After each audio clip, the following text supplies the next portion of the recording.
तो thank you. तो हम लोगों ने कल चर्चा कर रहे थे तो किस प्रकार से कुरतालवर कुरेश श्री भगवान की पास जाके उन्होंने अपना इच्छा को व्यक्त किए भगवान की आदेश से या रिक्वेस्ट से उन्होंने भगवान को मांगे कि हे प्रभु, मुझे अभी आप मुक्ति दिला दो, मुझे वैकुंठ ले चलो। भगवान ने उनको बोले कि अरे कुरेश, सिर्फ आपको ही नहीं, आपसे रिलेटेड जो भी होंगे सभी को मैं वैकुंठ ले जाऊंगा। अब ये बात जब रामानुजाचार्य को पता चला तो रामानुजाचार्य बहुत ही प्रसन्न हुए, क्योंकि वो कहने लगे कि आज मेरा ये कंफर्म हो गया कि मेरे शिष्य की वजह से, कुरेश की वजह से मेरा वैकुंठ धाम फिक्स है। फिर बाद में कुरतालवर को जब भगवान पूछे क्यों ऐसे मांगे तो कुरेश ने कहा, सॉरी रामानुजाचार्य जब पूछे तो कुरेश कहे कि हे गुरुदेव, ये शास्त्र में हमने पढ़ा है कि जो पहले वैकुंठ जाते हैं उनके बाद वाले जो आते हैं उनकी मिलने वाले या उनसे रिलेटेड तो उनको स्वागत करते हैं।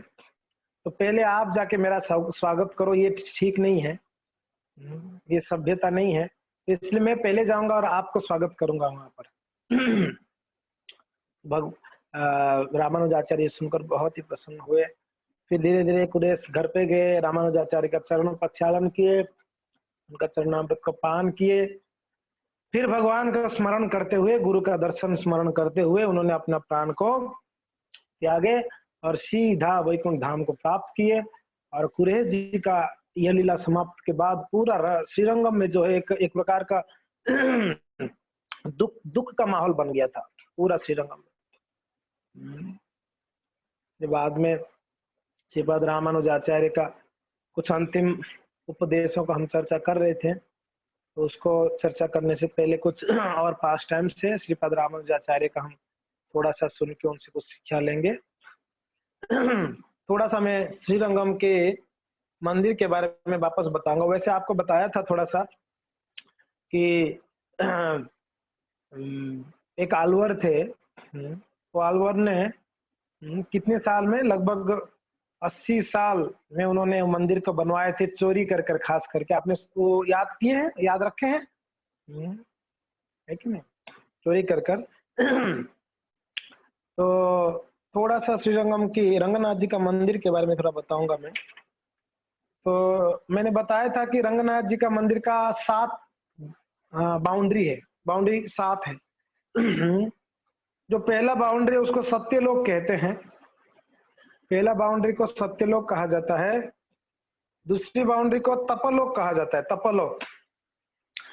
तीसरी बाउंड्री को जनलोक, चौथी बाउंड्री को महरलोक और 5वीं बाउंड्री को स्वर्गलोक कहा जाता है। छठी बाउंड्री को भूरलोक, सॉरी भूवरलोक, और 7वीं बाउंड्री को भूरलोक कहा जाता है। जो 7 लोक जो है, ऊपर की जो 7 लोक है, भूर, भुव, स्व, आगे जो है जन, तप और सत्य, इस प्रकार से 7 बाउंड्री को 7 नाम दिया हुआ है। और श्रीरंगम का जो मंदिर है कुल मिलाकर 156 एकड़ में बना हुआ है मंदिर। कितना? 156 एकड़, 156 एकड़ में मंदिर बना हुआ है। सोचिए कितना बड़ा मंदिर होगा, 156 एकड़, बहुत बड़ा जगह है। और टोटल 21 गोपुरम है। गोपुरम यानी गेट्स, बड़ा बड़ा गेट्स। साउथ इंडिया में जो गेट्स है उनको गोपुरम कहते हैं। कितना है टोटल? 21 गोपुरम है। और सबसे बड़ा गोपुरम जो साउथ गेट है, उस गोपुरम का नाम है राज गोपुरम। उसका हाइट है 236 हाइट है, फीट, 236 फीट हाइट है उसका। 236 फीट मीन्स कितना ऊंचा होगा आप सोच लीजिए, राज गोपुरम।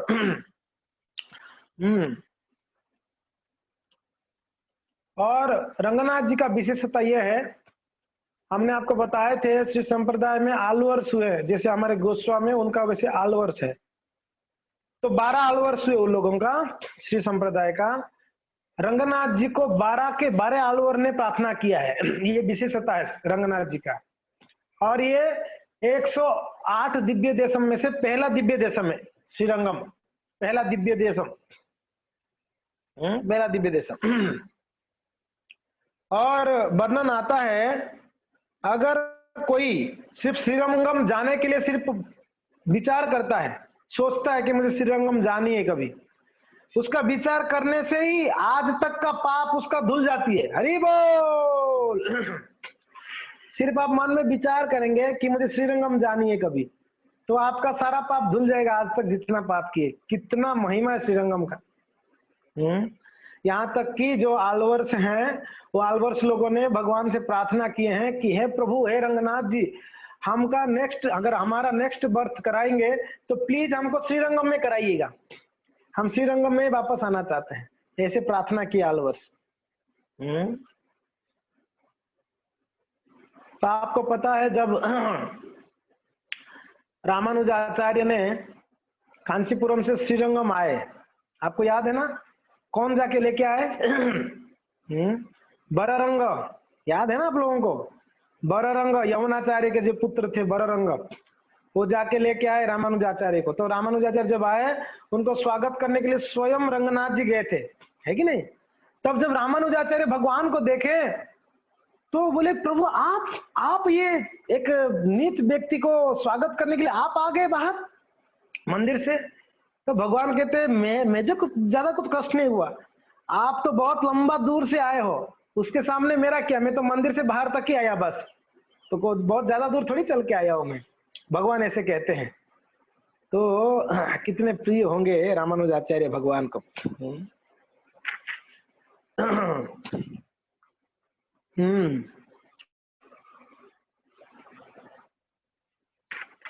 तो एक बार रंगनाथ जी को रात को पुजारी ने गलती से दही भात खिला दिया। रात को दही नहीं खानी चाहिए, तो पुजारी ने दही भात खिला दिए, ज्यादा खिला दिए। तो सुबह जब अल्टर में आए, रामानुजाचार्य देखे रंगनाथ जी छींक रहे थे, अच्छू करके छींक रहे थे। तो रामानुजाचार्य पूछे, प्रभु क्या हो गया? बोले कि अरे पुजारी रात को दही भात ज्यादा खिला दिया और मैं रोक नहीं पाया अपने आप को, खा लिया ज्यादा, तो अभी थोड़ा सर्दी लग गई। तो फिर रामानुजाचार्य ने, वहां पर धन्वंतरी भगवान है, मंदिर के अंदर ही एक जगह पे धन्वंतरी जी का मंदिर है, जाके धन्वंतरी जी को प्रार्थना की कि रंगनाथ जी को थोड़ा सर्दी है, कुछ दवाई दे सकते हो क्या? तो धन्वंतरी ने थोड़ा दवाई कूट काट के पुटली बना के दिए, बोले कि ये ना जब भी खाएंगे ना, उसके बाद खाने के लिए, बोले खाने के बाद ये थोड़ा थोड़ा 1 चम्मच खाने के लिए बोलना ठाकुर जी को। धन्वंतरी भी भगवान का अवतार है ना। तो रामानुजाचार्य को दिए दवाई, तो रामानुजाचार्य लाके दिए।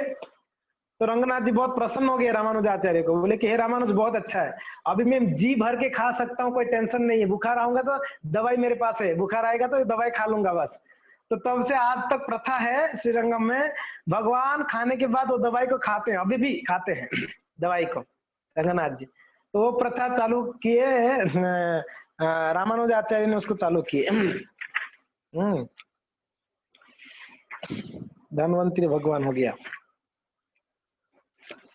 और मैंने आपको बताया था वहां पर चंद्र पुष्करणी है। ये चंद्र पुष्करणी जो है, नाम इसके लिए चंद्र पुष्करणी हुआ उसका, क्योंकि जब चंद्र को श्राप मिला था तो यहाँ पर आके छुप गए थे इस सरोवर में। आपको याद है ना, चंद्र को श्राप दिया गया था, उनके ससुर ने श्राप दिया। तो उन्होंने यहाँ पर छुप गए थे, इसलिए इस पुष्करणी का नाम चंद्र पुष्करणी दिया गया है। ओके, तो और भी कुछ लीला है। एक बार आपको याद होगा, रामानुजाचार्य का जो पहला गुरु थे मायावादी, उनका नाम क्या था? यादव प्रकाश। यादव प्रकाश, यस।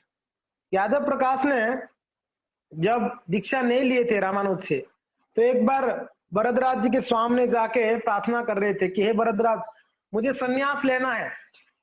और किससे? रामानुज से मुझे सन्यास लेना है। मगर शास्त्र में वर्णन है, सन्यास लेना है तो उसको पूरा विश्व को 3 बार परिक्रमा करना पड़ेगा। ऐसे शास्त्र में एक जगह में वर्णन है, जिसको संन्यास लेनी है उसको विश्व को 3 बार परिक्रमा करनी है। तो भरद्वाज जी बोले कि आप रामानुजाचार्य को 3 बार परिक्रमा करोगे तो आपका विश्व का 3 बार का परिक्रमा हो जाएगा, और उनका परिक्रमा करके उन्हीं के शरण में जाके बोलो कि मुझे दीक्षा दो करके। तो स्वयं भरद्वाज जी बोले थे यादव प्रकाश को कि आप जाके रामानुजाचार्य से दीक्षा लो। गुरु ही जो है शिष्य से दीक्षा लिए थे बाद में। उनका नाम क्या हुआ था आपको याद है? गोविंद दास। क्या हुआ था? हाँ, यादव प्रकाश का नाम हो गया था गोविंद दास, है ना। एक बार रंगनाथ जी बोले पुजारियों को, पुजारी आके बोले कि प्रभु आपका कैसे कंस्ट्रक्शन कार्य जहां जहां मरम्मती करनी है वो करने कैसे किया जाए। तो बोले मुझे आके पूछने का जरूरत नहीं है, ये पूरा श्रीरंगम जो है रामानुज का है, मेरा नहीं है। किसका है? पूरा श्रीरंगम रामानुज का है, सारा संपत्ति रामानुज का है। तो इसके लिए कुछ भी करना है, रामानुज कुछ भी कर सकता है इस धन को, इसमें मेरा कोई अधिकार नहीं है, वो जो चाहे वो कर सकता है। तो इतना रामानुज को छूट दे के रखे थे भगवान ने स्वयं। एक बार एक राजा था, बड़ा राजा तो अमीर होते ही है वैसा। वो राजा ने विचार किया कि मैं रंगनाथ जी को बहुत धन दूंगा, बहुत, ऐसे विचार किए। तो उन्होंने क्या किए, एक नाव में एक हाथी को खड़ा किए, हाथी को खड़ा किए और उसमें सब लोगों ने बैठे, बहुत सारा सामान रखे, सारे लोग चढ़े। तो वो नाव बहुत नदी में ना बहुत नीचे चला गया, बहुत दब गया, क्योंकि ना उसमें बहुत भार हो गया नाव का। जितना नाव नीचे गया है दूसरे नाव लाए, उस नाव में उतना गोल्ड और डायमंड्स वगैरह रखे। बोले कि उतना ही भार का डायमंड्स लेके जाना है मुझे, गोल्ड डायमंड, और रंगनाथ जी को देना है। मैं बताना चाहूंगा कि मेरे पास कितना धन है। कितना धन आपको चाहिए? थोड़ा बहुत उसमें से नहीं चाहिए? अच्छा, तो लेके आए, श्रीरंगम आने के बाद सारा धन लेके आए। तो जब आए तो पुजारी लोग आके बोले कि प्रभु, भगवान को बोल रहे हैं कि वो आया है राजा और बहुत धन लेके आया आपकी सेवा के लिए। भगवान बोले उसको गलती से भी मंदिर के अंदर एंट्री मत देना, बड़ा अहंकारी है, बहुत अहंकार से लेके आया धन उसने, मुझे वैसा धन नहीं चाहिए, उसको बोलो वापस जाओ यहाँ से लेके। बोले प्रभु बहुत धन है, ये धन आ जाएगा ना हमारे कई समय तक हम सेवा कर सकते हैं आपका अच्छे से। बोला कि उसका एक फुटी कौड़ी नहीं चाहिए मुझे, उनको बोलो यहाँ से जाने के लिए। अहंकारी लोगों का एक कण भी, 1 रुपया भी मैं नहीं लूंगा। तो भगवान ने उसको एंट्री नहीं दिए, उनको रोक दिया गया, गेट में आप नहीं आ सकते हो। और वो सारा धन लेके आए तो गेट के पास पड़ा रहा, वो जितना धन था ना, ज्वेलरीज, डायमंड्स वगैरह, वो ऐसे ही पड़ा रहा गेट के पास। कोई पुजारी छूता भी नहीं उसको, देखते भी नहीं थे पुजारी लोग, इतना विरक्त थे ये लोग। और भगवान ने कभी चर्चा भी नहीं किए। वो राजा क्या किया पता है? उसका सारा अहंकार चूरमार हो गया। रहा कई समय रहा, लगभग 6 महीने तक रोज आके गेट के सामने रोता था, हे रंगनाथ मुझे स्वीकार करिए, हे रंगनाथ मुझे स्वीकार करिए। नहीं, दर्शन तक नहीं दिए रंगनाथ जी, मना करके रखे। बहुत बड़ा सीख है हम लोगों के लिए। अहंकार से अगर हम कितना भी दे, भगवान स्वीकार नहीं करते हैं। प्रेम से आप अगर थोड़ा सा भी देंगे तो भगवान तुरंत स्वीकार करते हैं। तो भगवान प्रेम की भूखे हैं, है कि नहीं? तो प्रेम से खिलाया जाए, प्रेम से दिला जाए। आपका सामर्थ्य के हिसाब से आप भगवान का सेवा करिए, मगर प्रेम से, ना कि अहंकार से। हम लोग सेवा तो करते हैं मगर हमारे अंदर ये भाव रहता है कि मैंने किया। ये भाव होने पर भगवान स्वीकार नहीं करते हमारा सेवा को सही तरीके से, बोलते इतना अहंकार है इसके अंदर। तो वे राजा को बाहर ही रुकना पड़ा, कई समय रुके, 6 महीना वो बाहर ही रुके, 6 महीना या 1 साल तक रोते थे रोज। एक दिन रंगनाथ जी का पालकी यात्रा निकला, मंदिर से बाहर निकले। जब पालकी यात्रा निकला तो भगवान को हाथ धुलाया जा रहा था, हाथ। जब हाथ धुलाए तो तुरंत ये राजा ने बाहर था ना, तुरंत आके उस पानी को हाथ में ले लिया।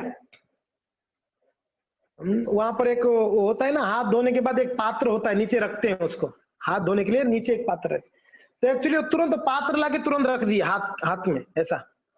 तो जो पानी, भगवान का हाथ धुला हुआ पानी उस पात्र में गिरा, मैं सेवा कर लिया तुरंत। कितना सेवा किया, बस पात्र को नीचे रख लिया जब भगवान का हाथ धुलाया गया। समझ में आ रहा है ना मैं क्या बोल रहा हूँ? जब भगवान को बाहर निकाल दिए पालकी के लिए, तो भगवान को कुछ भोग लगाया गया, तो भगवान को हाथ धुलाने के लिए जो जल भगवान का हाथ धुलाए, तो वो पात्र को तुरंत लेके राजा ने नीचे रख दिया। 1 साल तक रोता था राजा। जैसे ही नीचे रख दिए तो भगवान पुजारी लोग को बोले, रे ये राजा का जितना धन बाहर पड़ा है सब मंदिर के खजाने के भंडार के अंदर रख दो, ये राजा ने मेरा सेवा किया है, बस अभी इसको एंट्री दे दिया जाए, इसने मेरा सेवा किया है, हरि बोल। क्या दया है भगवान का, देखो। भाई 1 साल तक उनको बाहर रखे और एक छोटा सा सेवा किया उन्होंने। क्या किया, बस वो हाथ धुला हुआ पानी को रोकने के लिए वो एक बर्तन को नीचे रख दिया। तो ये देखकर राजा ने उनको बोले कि इनका सारा धन अभी हमारे खजाना में रख दो और इनको अभी एंट्री दे दो, ये मेरा सेवा किया है। तो इससे बहुत बड़ा एक हमारे लिए शिक्षा है, हम अगर छोटा भी कोई सेवा करते हैं ना, छोटा सा भी क्यों ना हो, भगवान उस सेवा को स्वीकार करते हैं अगर हम प्रेम से करते हैं, भाव से करते हैं। राजा ने इतना धन लाए थे मगर अहंकार से लाए थे, भगवान ने एक कण भी नहीं लिए, एक फूटी कौड़ी नहीं लिए। जब राजा ने विनम्रता के साथ थोड़ा सा सेवा किए, सिर्फ जल लिए, जल लेने के लिए पात्र दिए, तब भगवान ने गदगद हो गए, बोले ठीक है इसका सारा धन स्वीकार है कि नहीं? ये बहुत बड़ा शिक्षा है, प्रेम से होना चाहिए।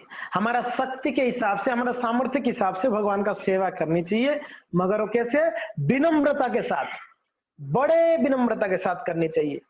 और भाव क्या होना चाहिए, भगवान मेरा कोई भी औकात नहीं आपका सेवा करने के लिए, मैं कौन होता हूं आपका सेवा करने, मैं तो एक तुच्छ व्यक्ति हूं, मगर प्रभु आप दिव्य है, आप अखिल कोटि ब्रह्मांड के नायक हैं, फिर भी आपका सेवा मिली है मंदिर में, मेरा कितना सौभाग्य है, आपका सेवा मिली है मुझे। तो सेवा को बड़ा विनम्रता से करनी चाहिए। हनुमान जी महाराज जी ने वो गिलहरी को लात मार दी, हट रास्ते में। गिलहरी क्या कर रहा था, गिलहरी जाता था समुद्र में डुबकी लगाता था, बाहर आता था, रेतियों को ले जाता था, वापस उस पुल के ऊपर जाके अपना शरीर को झाड़ता था, वापस आता था, वापस पानी में डुबकी लगता था, वापस रेती में जाके वापस उस जो बांध रहे थे ब्रिज उसके ऊपर जाके झाड़ता था।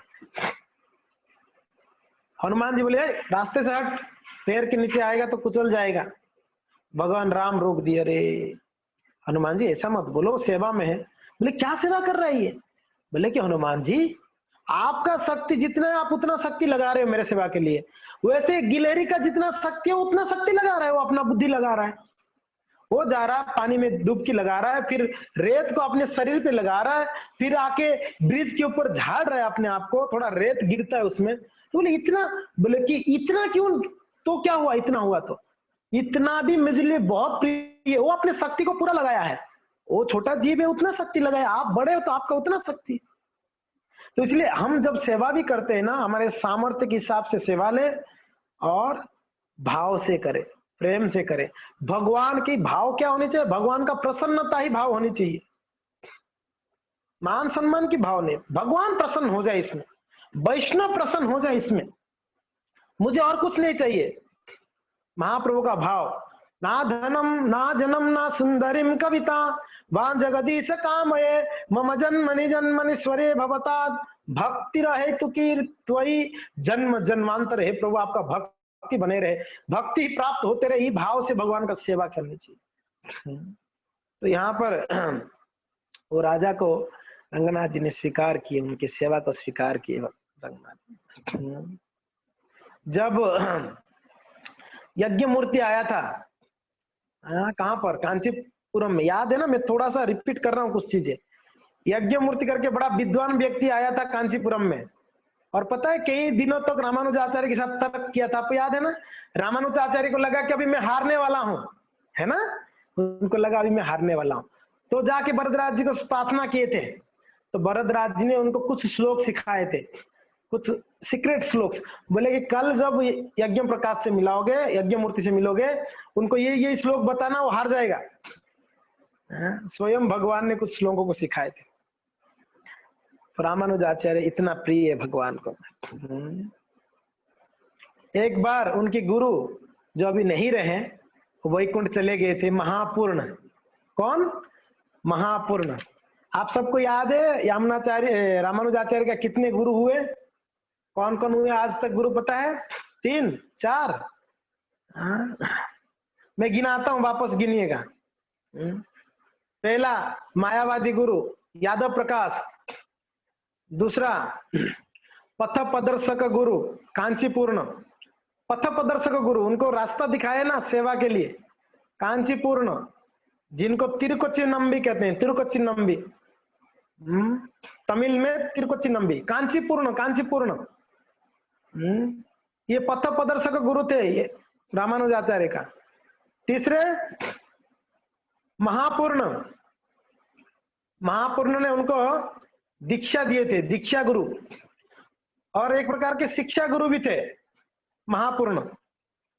उसके बाद गोष्ठीपूर्ण, गोष्ठीपूर्ण मंत्र दीक्षा दिए थे। महापूर्ण ने तंत्र दीक्षा दिए थे उनको, और गोष्ठीपूर्ण ने मंत्र दीक्षा दिए थे उनको। मंत्र दिए थे, बोले थे किसी को बोलना मत, हाँ तो बोलोगे तो नरक चले जाओगे, तो मगर ये मंत्र जो जपेगा वो सब वैकुंठ जाएंगे, तो इसलिए उन्होंने बोल दिया था रामानुजाचार्य, तो गोष्ठीपूर्ण थे। और एक थे उनके गुरु मालाधर, मालाधर याद कर लीजिए इसको, मालाधर, ये उनका शिक्षा गुरु थे मालाधर। मैं जितना नाम ले रहा हूं ये सब यमुनाचार्य के शिष्य थे, सिर्फ यादव प्रकाश को छोड़कर बाकी ये सब यमुनाचार्य के शिष्य है। कांचीपूर्ण, महापूर्ण, गोष्ठीपूर्ण, मालाधर, और एक थे तिरुवरंग, बररंग, बररंग, जिन्होंने रामानुजाचार्य को लेके आए थे, कांचीपूर्ण से श्रीरंगम लेके आए थे। वो यमुनाचार्य के पुत्र थे, साथ साथ में उनके शिष्य भी थे। ये भी उनका शिक्षा गुरु हुए, ये भी उनके शिक्षा गुरु हुए। कितना हो गए अभी? और लास्ट में यमुनाचार्य है ही है, यमुनाचार्य उनको ज्ञान देने वाले गुरु, सीक्रेट ज्ञान और इंस्ट्रक्शन गुरु, उनका इंस्ट्रक्शन दिए थे उनको, खास करके 3 इंस्ट्रक्शंस दे के गए थे, जो कि रामानुजाचार्य ने उनकी 3 उंगली को देखकर समझ गए थे 3 क्या इंस्ट्रक्शंस है उनके लिए, है ना। तो इंस्ट्रक्शन गुरु थे वो। तो इस प्रकार से कितने गुरु हो गए? यादव प्रकाश, कांचीपूर्ण, महापूर्ण, गोष्ठीपूर्ण, मालाधर, तिरुवरंग और यमुनाचार्य, 7 हो गए ना टोटल? 7 हो गए। एक यादव प्रकाश मायावादी थे, वो बाद में यमुना रामानुजाचार्य से ही दीक्षा लिए थे। तो इस प्रकार से एक बार मालाधर, जो मालाधर थे ना उनका शिक्षा गुरु थे एक प्रकार से। तो कभी भी कुछ भी होता था तो रामानुजाचार्य बोलते कि यमुनाचार्य ऐसे बोलते थे। क्या बोलते थे? यमुनाचार्य जैसे बोलते थे, बोला करते थे। तो 1-2 बार में मालाधर बोले कि क्या बड़बड़ा रहे हो, यमुनाचार्य को कब मिला आपने? बोल रहे हो हमेशा यमुनाचार्य से बोल रहे थे, यमुनाचार्य आपने मिला ही नहीं यमुनाचार्य को, आपको कैसे पता यमुनाचार्य क्या बोलते थे? हम उनके शिष्य, हमको पता है वो क्या बोलते थे। तब रामानुजाचार्य बोले मैं यमुनाचार्य का एकलव्य हूं, यमुनाचार्य का मैं एकलव्य हूं। जैसे एकलव्य गुरु द्रोण को नहीं मिले थे मगर उन्होंने सारा ज्ञान हासिल किया था, वैसे ये बोल रहे थे कि मैं भी मेरे गुरु को मिला नहीं हूं मगर मुझे सब पता है मेरे गुरुदेव ने क्या क्या बोले हैं, कैसे बोले, पूरा जीव नहीं पता था उनको। इस प्रकार से एक बार रामानुजाचार्य कथा कर रहे थे रामायण के ऊपर, और आपको पता है रामानुजाचार्य रामायण कहां से सीखे थे, किससे सीखे थे? आपको याद है रामानुजाचार्य रामायण किससे सीखे थे? या भूल गए आप लोग?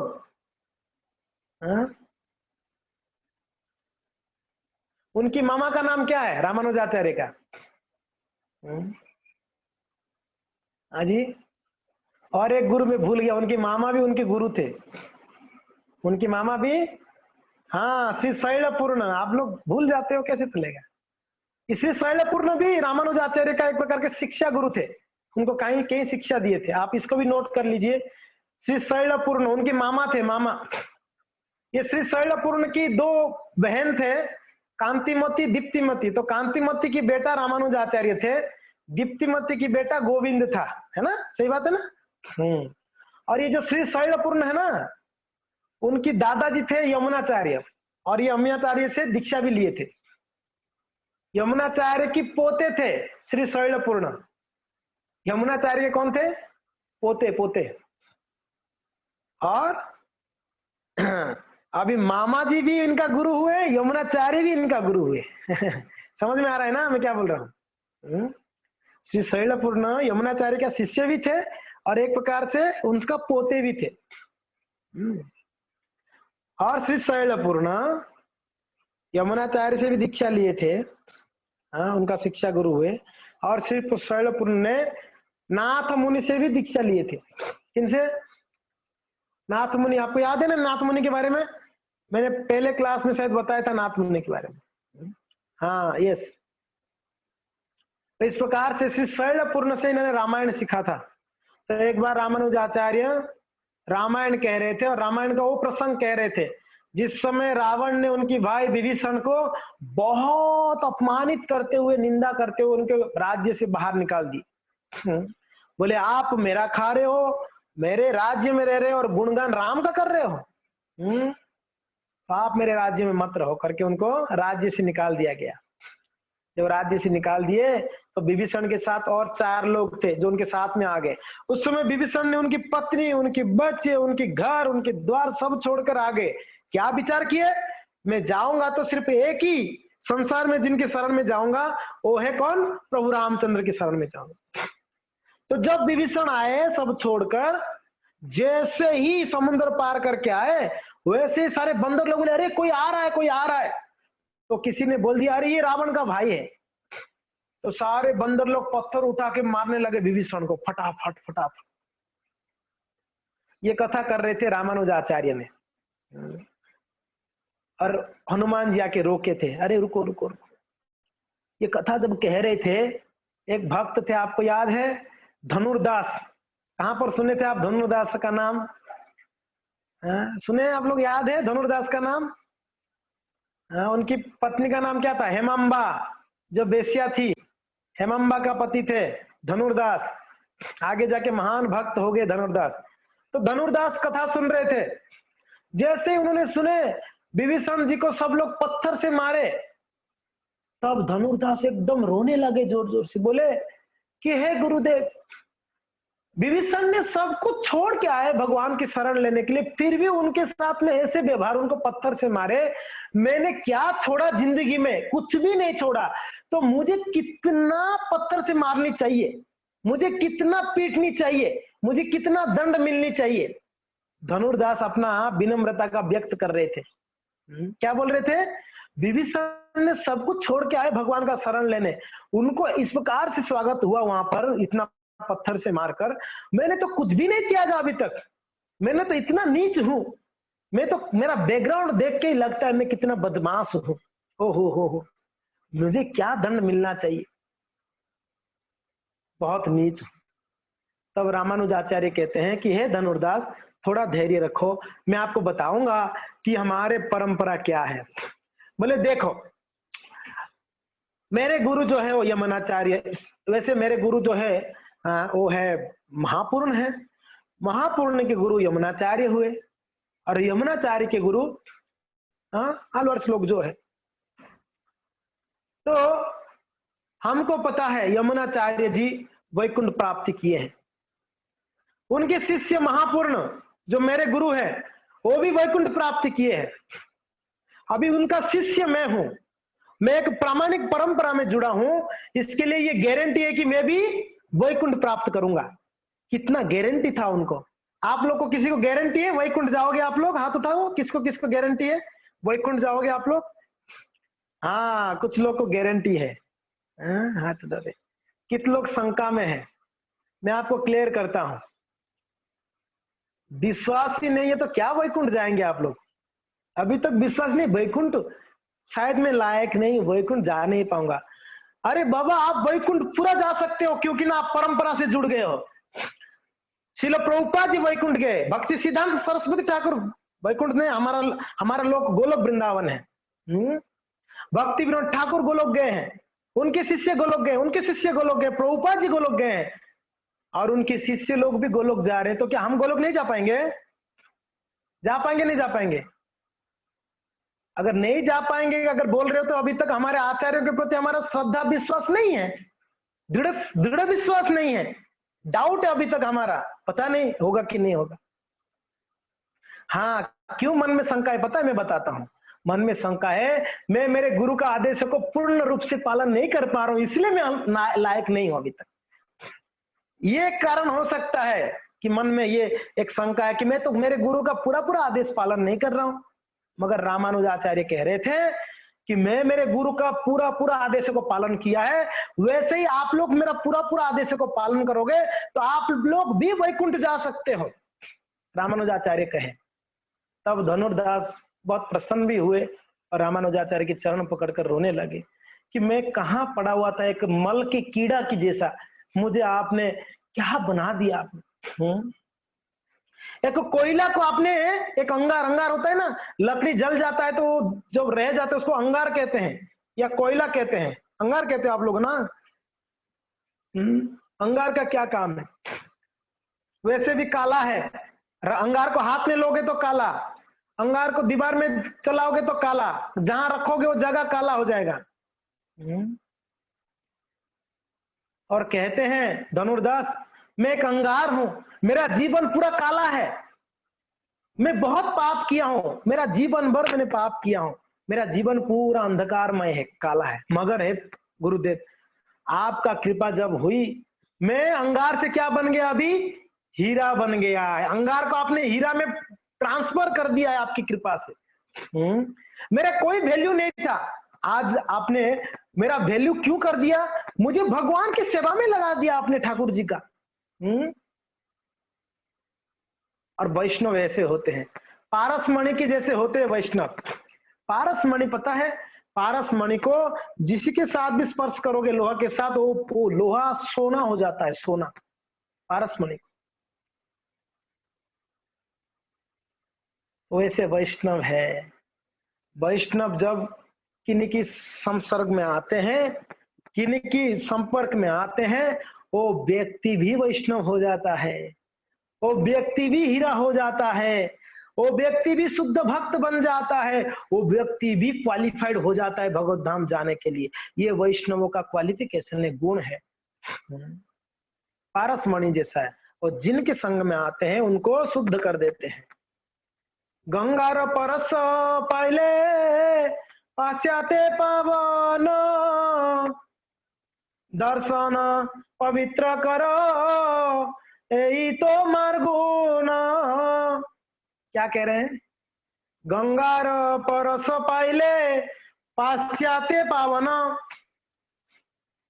हे वैष्णव, हे वैष्णव ठाकुर, गंगार परस हिले, गंगा में डुबकी लगाओगे तभी आप पवित्र होगे। पाश्चात्य पावन, बाद में पावन होगे। अगर पहले गंगा में जाके कोई बोलेगा कि मैं घर में बैठे बैठे शुद्ध हो जाऊंगा, नहीं, गंगा तक जाना पड़ेगा। गंगा तक भी जाके तट में खड़ा होगे तो भी शुद्ध नहीं हो पाओगे, गंगा के अंदर डुबकी लगानी पड़ेगी या आचमन करनी पड़ेगी। गंगा परस, स्पर्श करना पड़ेगा गंगा को, गंगा जी को स्पर्श करनी पड़ेगी, उसमें स्नान करनी पड़ेगी, तब शुद्ध होता है व्यक्ति। मगर दर्शन पवित्र करो यही तुम्हार गुण। हे वैष्णव, आपको स्पर्श करने का जरूरत नहीं है, आपको सिर्फ दर्शन, दूर से दर्शन कर ले बस, हम पवित्र हो जावे। वैष्णवों को सिर्फ दर्शन करके पवित्र हो जाएंगे। क्या वैष्णव का महानता देख लीजिए। अगर एक तरफ गंगा को रखा जाए, एक तरफ वैष्णव रखा जाए, अभी श्रेष्ठ कौन है बताइए आप, कौन है, वैष्णव या गंगा जी? कौन है? गंगा जी। हाँ, बोलिए, कोई बोल नहीं रहा, चुपचाप बैठे, क्या है, गंगा जी या वैष्णव है, कौन श्रेष्ठ है? हाँ जी, वैष्णव, वैष्णव। अरे गंगा जी भगवान की चरण को धुलते हुए आई है, वो श्रेष्ठ नहीं है और वैष्णव श्रेष्ठ है। गंगा जी भगवान की चरण धुला हुआ जल है, भगवान की चरण धुला हुआ जल चरणामृत है। जब गंगा जी नीचे आ रही थी, खास करके भगीरथ ने जाके प्रार्थना किए कि हे मैया प्लीज आप आइए धराधाम में, आप आओगे तो मेरे पूर्व पुरुष जो है वो सब क्या हो गया, पता नहीं कहाँ गायब हो गए, पता नहीं चला उनका क्या स्थिति, उनका उद्धार हो जाएगा। आप आगे अगर कपिल कपिल मुनि के आश्रम की ओर अगर आप चलोगे, वहां पर मेरे दादा, एक्चुअली क्या हुआ था, उनके जो पूर्व पुरुष थे, वो लोगों ने कपिल मुनि के प्रति अपराध कर लिया था, इसलिए कपिल मुनि की क्रोध से वो लोग जल के भस्म हो गए थे, क्रोध से जल के भस्म हो गए थे। तो सगर, महाराज सगर तक कोई उद्धार नहीं कर पाया उनके पूर्वजों को। तो सगर के पुत्र हुए भगीरथ महाराज, तो इन्होंने ट्राई किया, बोले कि मैं मेरे पूर्वजों को उद्धार करूंगा। देखो हम सबका है ना बहुत बड़ा मीन्स क्या बोलते हैं, जिम्मेदारी है। हमारे पूर्व पुरुषों को उद्धार करने का जिम्मेदारी हमको है। पता नहीं हम हमारे पूर्व पुरुष कहाँ कहाँ पर लटके हुए होंगे, कहाँ अटके हैं, कहाँ लटके हैं, पता नहीं हम लोगों को। तो उन लोग को अगर ऊपर की लोगों में खास करके वैकुंठ तक पहुंचानी है, हम सबको भजन करनी पड़ेगी बड़ा शुद्धता से, महामंत्र का जप बड़ा ध्यान से करनी पड़ेगी, तभी उन लोग का सबका कल्याण होगा। नहीं तो मुश्किल है, और कोई तरीका नहीं उन लोग को कल्याण करने के लिए। हाँ जी, आप कुछ भी तो उन लोग को प्राप्त नहीं होगा। हमारे घर पे मुझे याद है, हमारे दादाजी का जब श्राद्ध होता था, हमारे घर पे उनको अफीम लगाते थे भोग। क्या? अफीम, अफीम बोलते कि दादाजी को अफीम बहुत पसंद था, इसलिए अफीम लगाया जाए भोग में, क्योंकि ना पता नहीं उनका इच्छा रह जाएगी, उनको अगर इच्छा पूरा हो जाएगा तो जाएंगे ऊपर की ओर। अरे भाई, उनको अफीम खिला के ऊपर पहुंचा सकते हो कि नीचे गिराओगे उनका। खैर हम कभी बचपन में छोटे छोटे थे तो हमको उतना ज्ञान नहीं था।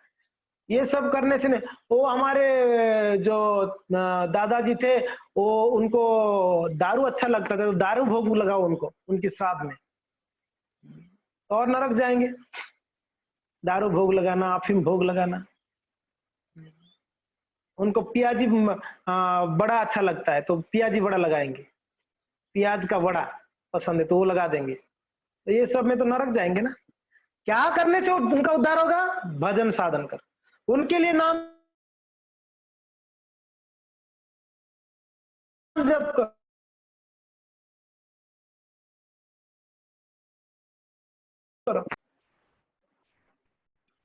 आवाज आ रहा है क्या? आवाज आ रहा है क्या? तो यस, तो क्या, कहां पर थे मैंने, था कहां पर, भूल गया मैंने। अंकिता माता जी आप बताओ कहां पर थे, टॉपिक चेंज हुआ तो वो भी मैं भूल गया। कहां पर थे हम लोग? प्याज बड़े श्राद्ध में लगा रहे थे। हाँ जी, प्याज के बड़े, प्याज वो तो हो गया। उससे थोड़ा पीछे का बोलिए।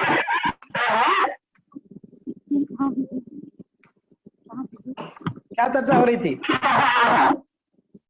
हाँ जी, क्या चर्चा हो रही थी? कौन कौन बताएंगे क्या चर्चा हो रहा था? अभी पता चलेगा कौन ध्यान से सुन रहा था।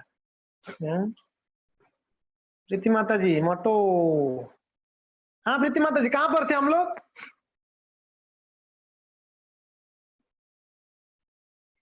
कहां पर थे?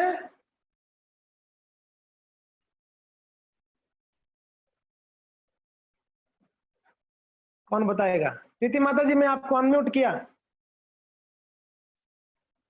ओके, भक्ति माता जी बताओ कहां पर थे? प्रभु जी, जो हमारे जो श्राद्ध मनाते जो पूर्वजों को जो पसंद होता है, जैसे प्याज के वड़े आपने बताया, अफीम, वो सब नहीं करना चाहिए। हरि नाम के, उनके बदले हरि नाम लेना चाहिए, ताकि उनका वहां भी उद्धार हो। प्रभु जी ठीक है, उससे पहले क्या चर्चा हो रही थी?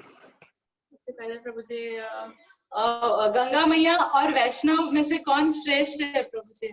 Okay, thank you. पता चला अभी ध्यान से सुन रहे थे आप, हैं? वेरी गुड जी। हम ये कह रहे थे कि उनके पूर्वज जो है वहां पर उनका उद्धार करने के लिए भगीरथ महाराज जी ने गंगा जी का आह्वान किए कि मैया आप आइए, मेरे पूर्वजों का उद्धार हो जाएगा, आप आएंगे तो। तब गंगा जी कहे कि भगीरथ जी आऊंगा तो सही में, कोई दिक्कत नहीं, मगर यार एक प्रॉब्लम है। क्या पता है क्या? मैं नीचे आऊंगा तो सारे पापी लोग मेरे अंदर आके स्नान करेंगे, डुबकी लगाएंगे, सारा पाप मेरे में डाल के चले जाएंगे, मेरे में छोड़ देंगे, तो फिर मैं पापी बन जाऊंगी। इसलिए मैं नहीं आऊंगी।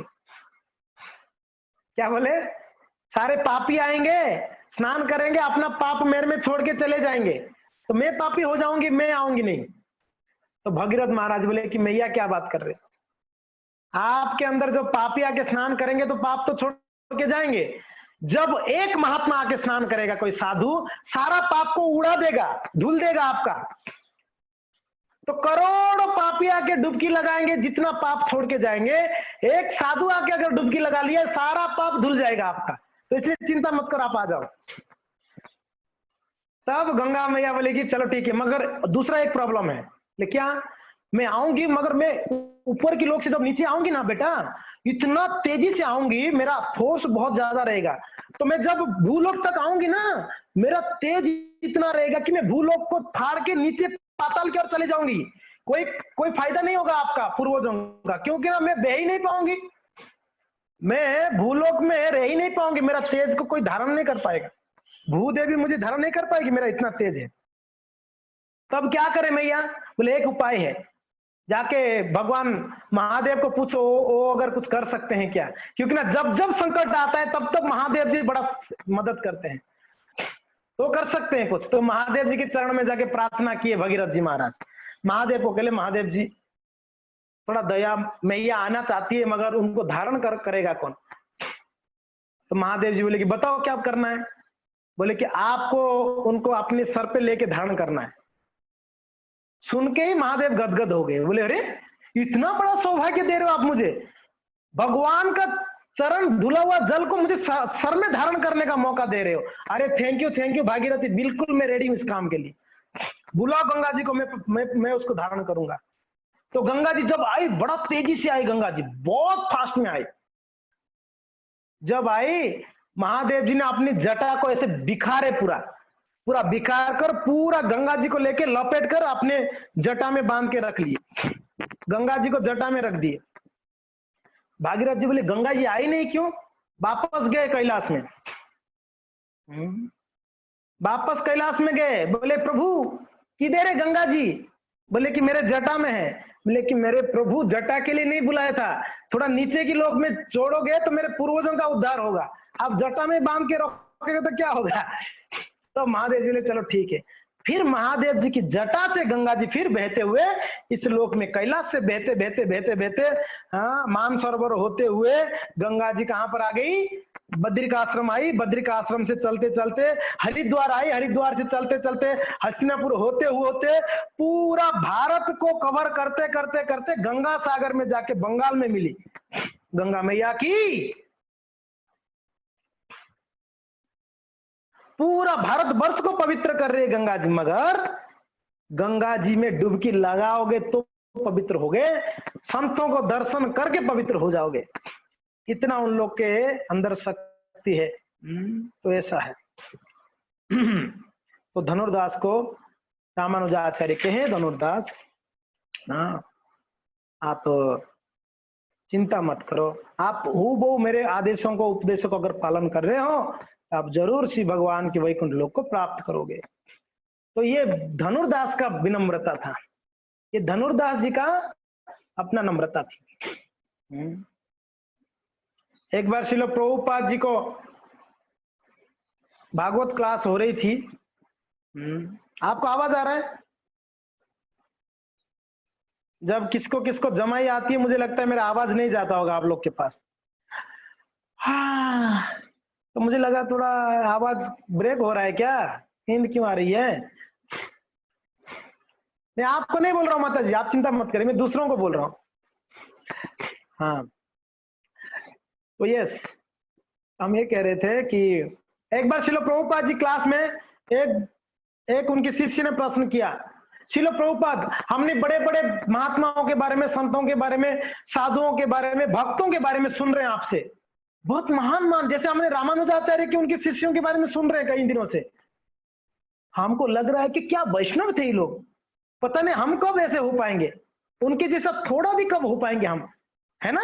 ऐसे लग रहा है ना हमको, हमने तो उनके सामने कुछ भी नहीं है। वैसे वो शिष्य पूछे प्रभुपाद जी को, है प्रभुपाद इतने महान महान वैष्णव, आप अमरीश जी के बारे में, ध्रुव जी के बारे में, प्रहलाद जी के बारे में, बड़े बड़े वैष्णव के बारे में बोलते हो।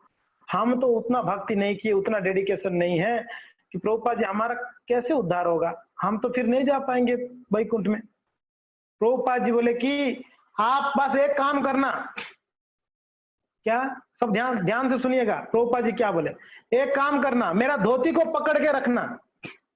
प्रभुपाद जी क्या बोले, मेरा धोती को पकड़ के रखना, मैं आपको गोलोक तक पहुंचाऊंगा, ये मेरा जिम्मेदारी है। उनको शिष्यों को बोले। प्रभुपाद जी के अंदर कितना कॉन्फिडेंस था, आप सोचिए। प्रभुपाद जी के अंदर कितना भरोसा था, कॉन्फिडेंस था, गोलोक जाएंगे। और इतना कॉन्फिडेंस और था कि सबको लेके जाऊंगा मैं वैकुंठ, गोलोक वृंदावन। तो किसी दूसरे ने पूछा, अगर प्रभुपाद जी आप लेके तो जाओगे, अगर गेट में रोक दिया जाए तो, जय विजय रोक देंगे तो, या वहां पर वैकुंठ गोलोक वृंदावन में गेट में आप तो शुद्ध भक्त, आपको ले जाएंगे, हमको रोक दिया जाए तो? प्रभुपाद जी बोले चिंता मत करो, पीछे वाला गेट से ले जाऊंगा, आपको अंदर एंट्री दे दूंगा, अगर आगे वाला गेट से नहीं छोड़ेंगे तो। इतना भरोसा करो। प्रभुपाद जी ने कहा इस बात को, और बड़ा गंभीरता से प्रभुपाद जी ने बोले, मेरा धोती पकड़ के रखो। यानी प्रभुपाद जी का हर एक आदेश उपदेश को हूबहू पालन करना है हमको। उसका अर्थ ये, धोती पकड़ के मीन्स प्रभुपाद जी का धोती खींच के नहीं पकड़ना है। प्रभुपाद जी का धोती पकड़ने का अर्थ है, प्रभुपाद जी ने जो आदेश उपदेश दिए हैं, उस आदेश उपदेश को हम अपने जीवन में उतारे, और प्रभुपाद जी के प्रति पूर्ण श्रद्धा होनी चाहिए, पूर्ण श्रद्धा, कहीं शंका नहीं होनी चाहिए प्रभुपाद जी के प्रति। वो देख रहे थे मून लैंडिंग, प्रभुपाद जी एक बार बैठकर मून लैंडिंग देख रहे थे। आपने देखा कभी मून लैंडिंग? चंद्र ग्रह में साइंटिस्ट लोगों ने पहुंचे थे एक बार, पता है आप लोगों को? चंद्र ग्रह में साइंटिस्ट लोगों ने लैंड किए थे, मून लैंडिंग, एक वीडियो निकला था। वो लोग ने आके बोला हमने चंद्र में पहुंचे। प्रभुपाद जी देखते देखते बोले ये फेक है, ये झूठा है ये वीडियो। तो शिष्य लोग बोले प्रभुपाद, कुछ लोग तो विश्वास किए प्रभुपाद जी के बारे में, कुछ लोग बोले प्रभुपाद ये बिल्कुल वीडियो निकला हुआ है, चंद्र ग्रह का है। प्रभुपाद जी बोले झूठा है।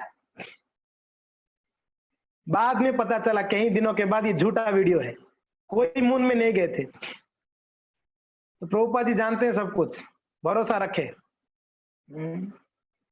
Prabhupada knows everything. प्रभुपाद जी ऐसा आचार्य हुए, मैं आपको बताता हूं, प्रभुपाद जी ऐसा आचार्य हुए, ना भूत ना भविष्यति, ना पहले कोई आचार्य ऐसे हुआ प्रभुपाद महाराज जैसे, ना आगे कोई हो पाएगा। आप बोलोगे इसका मतलब हमारे पूर्व आचार्यों को पूरा निंदा कर रहे हो आप, उनको छोटा कर रहे हो। नहीं नहीं, प्रभुपाद जी ने जो इस समय में जो कर दिया, वो ना पहले कोई आचार्य कर पाए, ना आगे कोई कर पाएगा।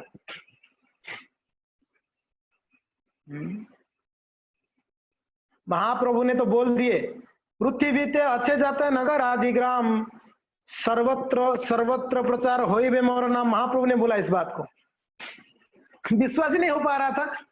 पृथ्वी ते अच्छी जाते नगर आदि ग्राम, अरे भारत में अगर कोई नगर आदि ग्राम के बारे में बोलते तो हम विश्वास भी कर सकते कोई व्यक्ति कर पाएगा। पृथ्वी में, विश्व में जितना नगर ग्राम है, वहां पर भगवान का नाम प्रचार करेंगे कोई एक आएगा, एक सेनापति भक्त आएगा।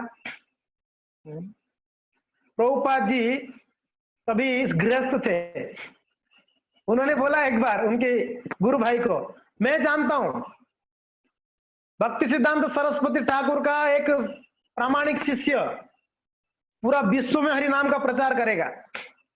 तो उनके गुरु भाई सुन के उनको लगा कि मैं ही शायद करूंगा। वो अपने आप को सोच रहे थे कि मैं भी तो हूँ भक्तिचंद महाराज जी का शिष्य, शायद मैं करूंगा।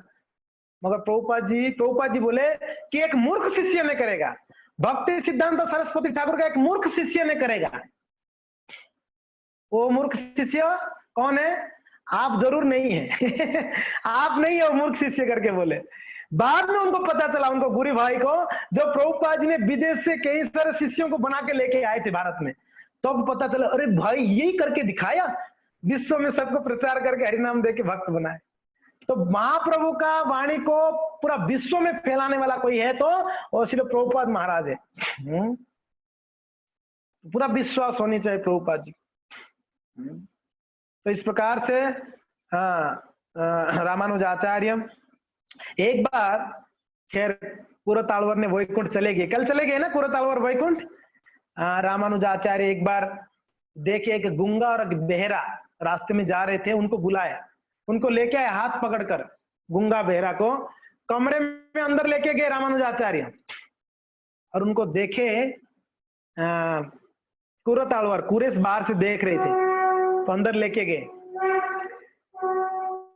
जो अंदर लेके गए, कुरेश का बड़ा उतावना हो रहा था कि अंदर जाके क्या क्या कर रहे हैं गुरु महाराज जी ने वो गूंगा और बहरे के साथ, क्या कर रहे हैं। और रामानुजाचार्य दरवाजा बंद कर दिया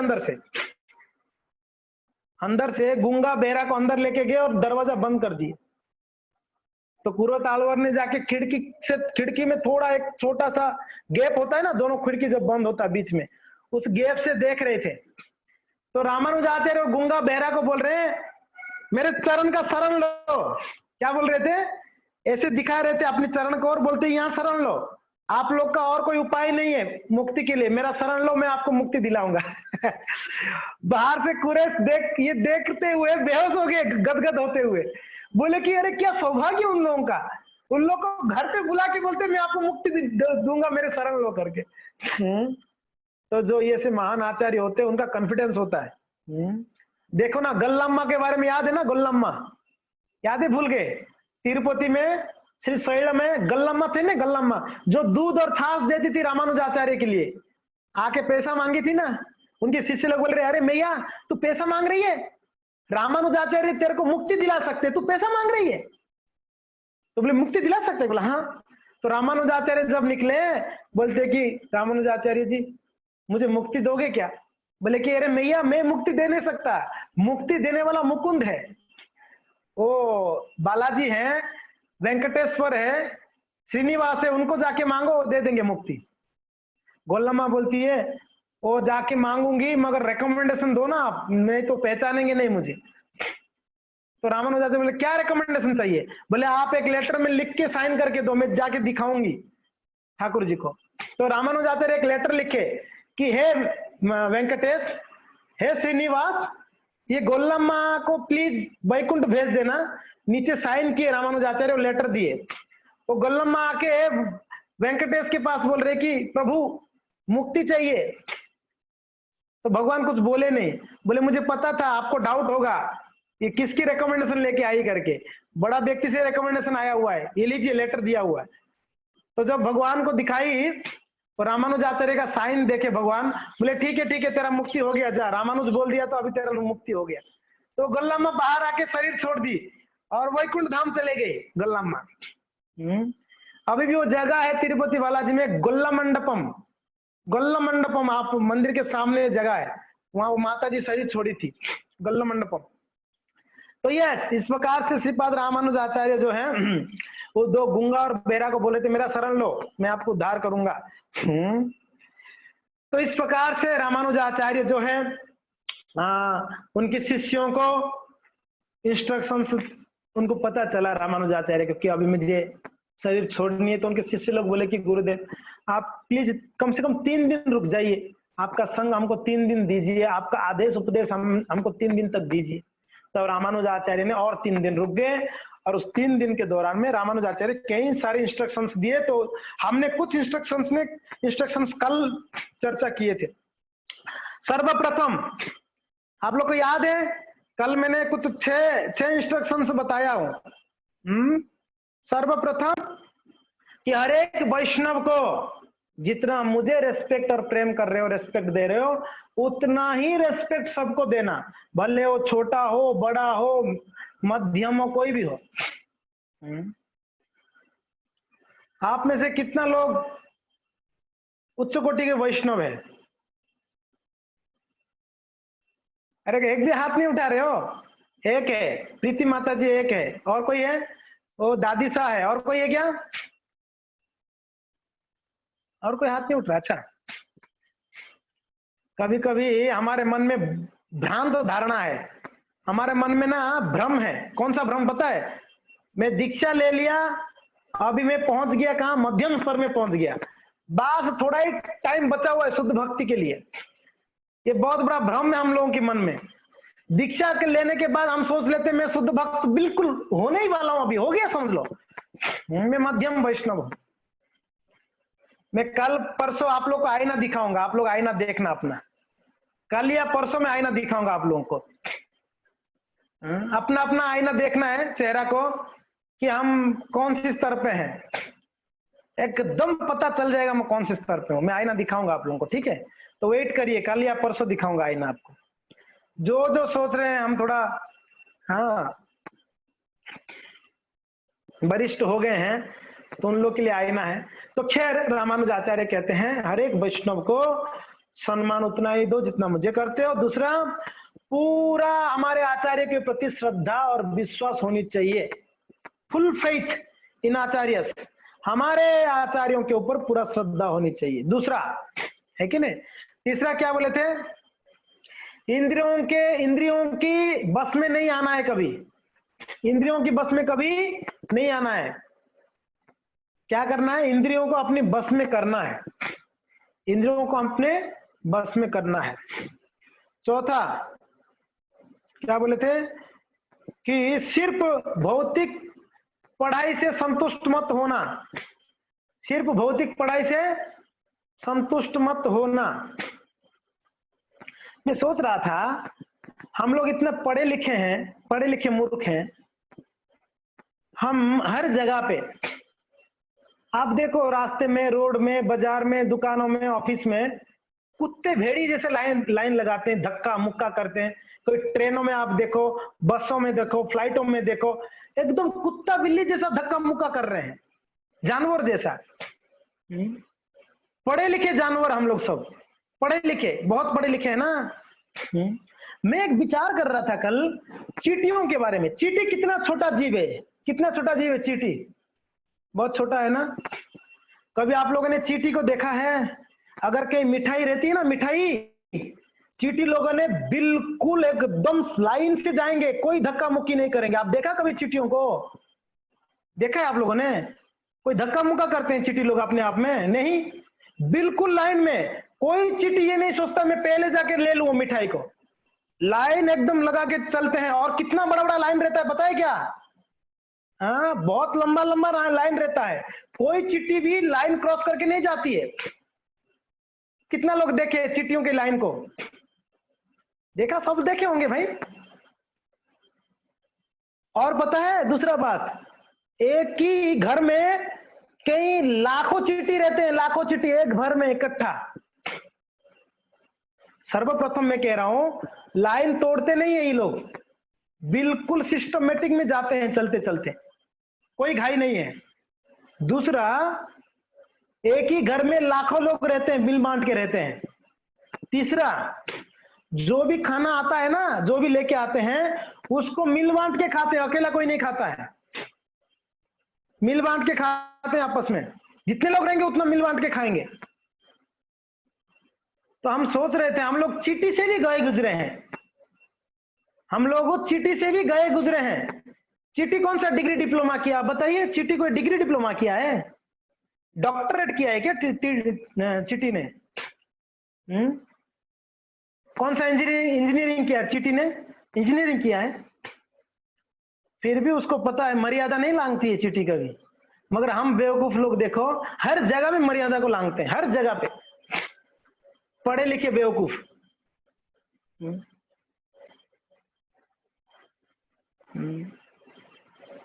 तो सीखनी चाहिए चींटियों से कि कितना, क्या बोलते हैं कि मर्यादा में रहना सीखनी चाहिए। तो एक छोटा जीव इतना अपना मर्यादा को पालन करता है। हमने इतना बुद्धि दी है भगवान ने हमको। इस संसार में सबसे ज्यादा बुद्धि किसके पास है? तो मनुष्यों को दिया श्री भगवान ने। किनको दिया है? हम लोग मनुष्यों को दिया है। हमने अपने बुद्धि को कहाँ इस्तेमाल कर रहे हैं? हाँ, एक की टांग को खींच के आगे बढ़ने के लिए वहां दिमाग लगा रहे हैं। अगर कोई आगे बढ़ गया होगा तो उसको खींचो नीचे, pull down and go ahead, उसको खींचो, हम ऊपर चले। पीछे जो रह गया बाहर में जाए, कोई लेना देना नहीं है। वहां पर अपनी पत्नी हो, अपने पति हो, हमारे बच्चे हो, कोई लाइन ये नहीं। कृष्णा। तो यहाँ पर रामानुजाचार्य कहते हैं कि अरे भक्त लोग, कभी भी भौतिक पढ़ाई से संतुष्ट मत होना, भौतिक पढ़ाई से संतुष्ट मत हो। और हमारे भौतिक पढ़ाई देखो, हमने इतना पढ़ा है, हमने इतना प्रगति किया, सोच रहे हैं, कोई शांति है क्या हमारे मन में? कोई पीस है? पीस माइंड पीस है क्या? इतना पढ़ा लिखा है हम लोगों ने। पहले मैं जब 5-6 साल पहले आया था मायापुर धाम प्रभु, जब हम उदयपुर आए थे, गिने चुने हॉस्पिटल्स थे ना, गिने चुने हॉस्पिटल्स थे। आज उदयपुर में कदम कदम पर हॉस्पिटल्स हो गए, बड़े बड़े हॉस्पिटल्स खुल गए उदयपुर में, हमने देखा है 5-6 साल में। अब बताओ, इतना हॉस्पिटल हो गए तो हमारा प्रगति कैसे हुआ भैया? हॉस्पिटल बढ़ रही है यानी रोगी बढ़ रहे हैं ना, हॉस्पिटल्स बढ़ रहे हैं यानी रोगी बढ़ रहे हैं। रोगी बढ़ रहे हैं तो सुख कैसे आया? दुखी है सब लोग। रोगी बढ़ रहे हैं तो दुखी है ना संसार में लोग। बड़े बड़े डॉक्टर लोग आ रहे हैं, रोगी बढ़ रहे हैं। हम इसको हम प्रगति मान लिया है। अरे उदयपुर में फोर्टिस जैसा हॉस्पिटल आ गया। फोर्टिस जैसा है तो क्या हो गया? हॉस्पिटल ही तो है। हम सोचते हैं ये प्रगति है। पहले समय पर मोबाइल्स और टेलीफोन, मोबाइल्स, टीवी नहीं था। हाँ, तो क्या उस समय लोग जीते नहीं थे? और तब के लोग और अब के लोग को देखो कितना अंतर है। दादी साहब को पूछ लो आप लोग कि दादी साहब आपके जमाने के समय और अभी के जमाने का, वो दादी साहब बोलेगी आकाश पाताल का फर्क है। आकाश पाताल का। हमने सुना है दादी साहब ने 2-2 किलो घी पी के पचा लेती अभी भी, और हम लोगों ने 100 ग्राम घी पी के पचा लो, देखते हम नहीं पचा पाओगे। और दादी साहब लेगी। तो हम लोग का प्रगति नहीं हुआ जी, बड़ा हम नीचे ही गिरे हुए हैं। तो 6 रामानुजाचार्य इसको कहते हैं कि अरे भक्तों, सिर्फ भौतिक पढ़ाई को लेके अहंकार से मत जियो, गीता भागवत को भी ज्ञान लो, थोड़ा आगे बढ़ो। फिर 5वां कहते हैं, 6ठा कहते हैं शुद्धता के लिए ट्राई करो। सॉरी, 5वां कहते हैं कि वैष्णव खुद की बेनिफिट, भौतिक बेनिफिट के लिए वैष्णव मत बनो। भौतिक बेनिफिट्स के लिए भक्ति मत करो। किसके लिए करो? शुद्धता के लिए करो, प्यूरिटी। शुद्धता यानी भगवान के प्रति प्रेम बढ़ाने के लिए करिए। ये मन कितना अशुद्ध है। ये मन बहुत अशुद्ध है कि नहीं? नियंत्र प्रभु, मन अशुद्ध है कि शुद्ध है आपका? शुद्ध है। नियंत्र प्रभु का मन बहुत शुद्ध है, मन बहुत शुद्ध है। भक्ति सिद्धांत महाराज जी एक भजन लिखे हैं, आप कभी पढ़ लेना। वो भी एक प्रकार का आईना ही है हमारे लिए। भक्ति सिद्धांत महाराज एक भजन लिखे, दुष्ट मन तुम्हें किसे रे वैष्णव। भक्ति सिद्धांत महाराज जी ने एक किताब लिखे हैं, एक भजन लिखे हैं, दुष्ट मन तुम्हें किसे रे वैष्णव। अरे बदमाश मन, तू अपने आप को वैष्णव बोल रहा है, तू कैसा वैष्णव है? हाँ, लालची कहीं का, बदमाश कहीं का। बड़ा लंबा भजन है, वो गिनाते हैं क्या क्या बदमाशी करते हैं हम लोग। बहुत सुंदर भजन है। तो हमारे मन हमको बड़ा लालच देता है, तो ये करेगा तो ये हो जाएगा, ये करेगा तो वो हो जाएगा, ये करेगा तो वो हो जाएगा। ये सब मन की लालच है, तो इसके लिए मन की बस में नहीं आए और भगवान का भजन शुद्ध प्रेम के लिए करें।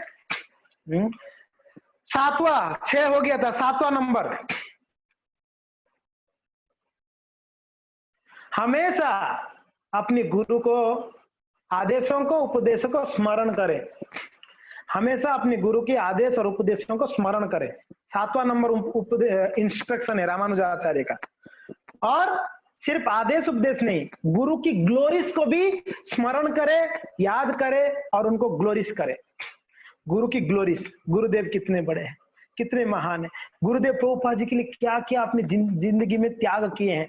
गुरुदेव श्रील प्रभुपाद जी के लिए कितना कितना कष्टों को झेले हैं। गुरुदेव श्रील प्रभुपाद की प्रसन्नता के लिए कितना हद तक गए हैं। गुरुदेव श्रील प्रभुपाद जी की प्रसन्नता के लिए पूरा विश्व भर में कष्ट उठा रहे हैं, सभी लोगों के कष्ट उठा रहे, पाप को धो रहे। तो ये स्मरण करनी चाहिए गुरु की महानता को, ग्लोरीज को। रोज, एवरी डे इसको स्मरण करनी चाहिए हम लोगों को, गुरु की महानता को। 8वां, हमेशा हमारे पूर्ववर्ती आचार्यों का हाँ, लिखा हुआ राइटिंग्स, उनका किया हुआ रचना, उसको 1 मिनट में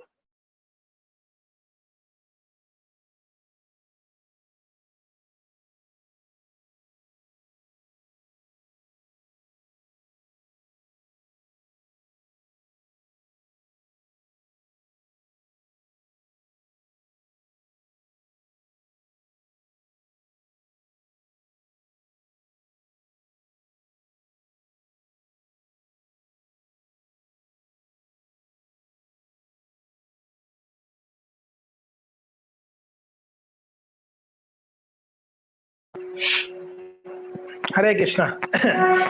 तो मुर्दंग का आवाज आ रहा है जी। तो कह रहे हैं हमेशा हमारे पूर्ववर्ती आचार्यों के द्वारा लिखा हुआ जो भी किताब है उसको पढ़ के उसको याद करनी चाहिए, अपने जीवन में उतारनी चाहिए। Every always read and hear about our acharyas writings, हमेशा हमारे पूर्ववर्ती आचार्यों का लिखा हुआ राइटिंग्स को सुनना चाहिए, पढ़नी चाहिए। 9वां, उन भक्तों का संगति करनी चाहिए जो पूर्ण भगवान के हरि के प्रति शेल्टर लिए हुए हैं। हमेशा भगवान का शरण में रहने हुए भक्तों का संग करना है, भगवान का शरणागति भक्तों का संग करनी है। Don't associate with those are teachings against bhakti shastra, जो लोग भगवान के विरुद्ध प्रचार कर रहे हैं उनकी संगति बिल्कुल नहीं करनी चाहिए। जो लोग भगवान के विरोध में नास्तिक है उनकी संग नहीं करनी चाहिए, कभी भी नहीं करनी चाहिए।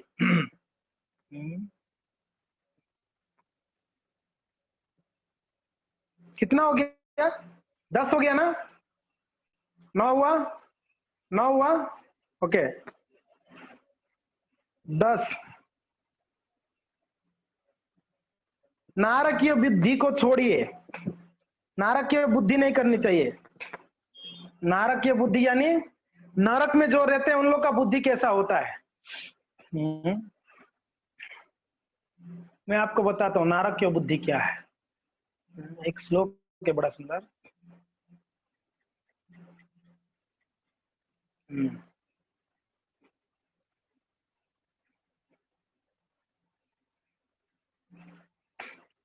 आपके सामने एक श्लोक है, आप इसको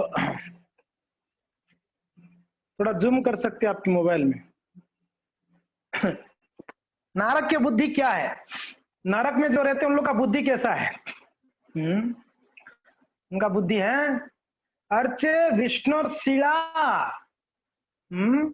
जो भगवान का श्रीमूर्ति है उसको क्या सोचना है, पत्थर सोचना है या वुड सोचना है। उनको क्या सोचना है, पत्थर या लकड़ी मानना है भगवान किसी भी ग्रह को। ये नारकीय बुद्धि है। सर्वप्रथम one who thinks the deity in the temple to be made of wood और स्टोन, ये एक प्रकार का नारकीय लोगों का बुद्धि है। दूसरा, who thinks of spiritual master in the discipline succession as a ordinary man, गुरु को सामान्य व्यक्ति समझना। सर्वप्रथम भगवान किसी विग्रह को पत्थर या मूर्ति समझना।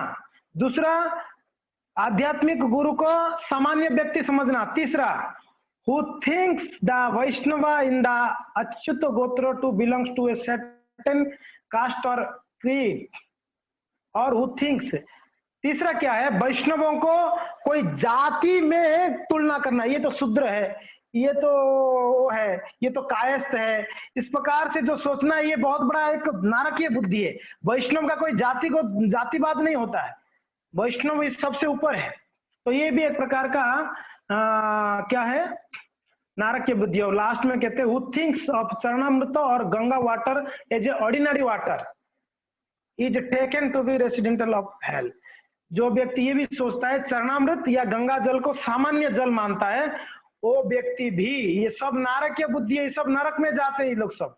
खास करके जो भगवान किसी विग्रह को मूर्ति सोचते हैं या पत्थर सोचते हैं, श्री गुरु को सामान्य व्यक्ति सोचते हैं, वैष्णवों की जाति बुद्धि करते हैं, और चौथा चरणामृत, भगवान का चरणामृत या गंगा जल को साधारण जल मानते हैं। ये सब नरक जाते हैं। पद्म पुराण में वर्णन है, पद्म पुराण में वर्णन। तो रामानुजाचार्य कहते हैं नरक की बुद्धि नहीं होनी चाहिए, नरक की बुद्धि नहीं होना चाहिए। 10 हो गया ना, 10 इंस्ट्रक्शंस हो गया। उसके बाद कुछ वैष्णव लोग बोले कि गुरुदेव हमको कृपा करके थोड़ा वैष्णव सदाचार के बारे में बताइए।